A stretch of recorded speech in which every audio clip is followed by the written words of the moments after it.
Today we're making this adorable owl pincushion. All you need for this project is a couple of scrap fabric pieces, one for the belly and a slightly larger one for the main body.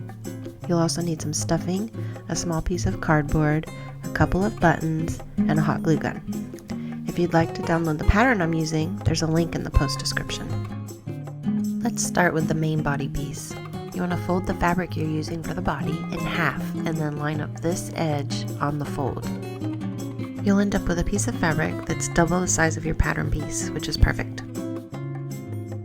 Now for the belly fabric. This one does not have to be cut on the fold, you just need one piece the same size as your pattern. Now we're going to work to attach our belly and body pieces together. You're going to lay your pieces of fabric right side together and line them up against one edge. Now pin or clip them in place. Now with a 1/4 inch seam allowance, you're going to sew straight across where you just pinned or clipped.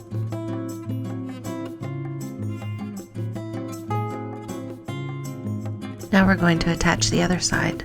Lay them again right sides together and then pin or clip along the edge that still needs sewing. Go ahead and sew where you just pinned or clipped.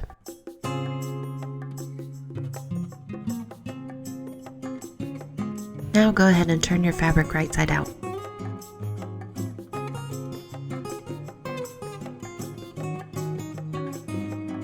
If you can't get that corner to fully turn out, you can take a pin or a chopstick if you have one and push that corner fully out. Now we're going to fold over the top corner, and you want the corner to be about 1/3 of the way down your fabric, which will end up being halfway down your owl's body when you have your finished pincushion.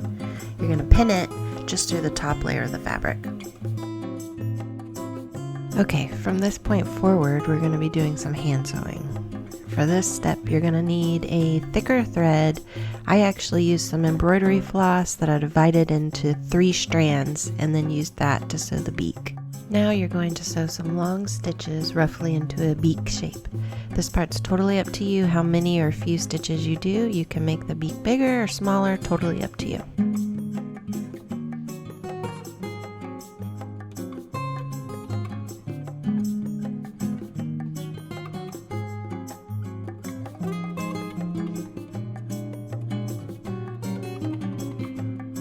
Now we can start stuffing the pincushion. I'm just using cotton batting. I'm only going to fill this about 2/3 of the way full, and then I'm going to add some rice to the bottom to give it a little weight.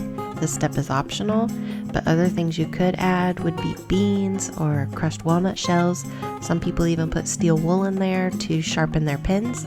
If you're going to do that option, make sure you use the kind that doesn't have soap already added into it. So before I add the rice in, I'm actually going to start stitching around the bottom of the pincushion so that we'll be able to close it a little before we add the rice so the rice doesn't fall out as I add it in. To close the perimeter, we're going to use some really long stitches, kind of like a basting stitch. You want to make sure you have a knot in the end of your thread and then start at one end and work your way all the way around.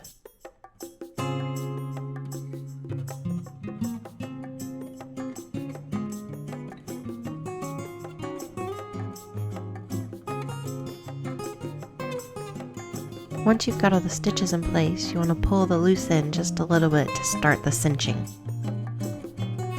Now I'm going to add the rice in just a little at a time.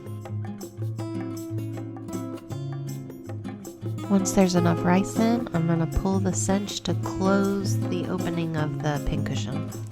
Once that's done, you're going to tie a knot in the 2 ends together. I'm actually going to double knot this.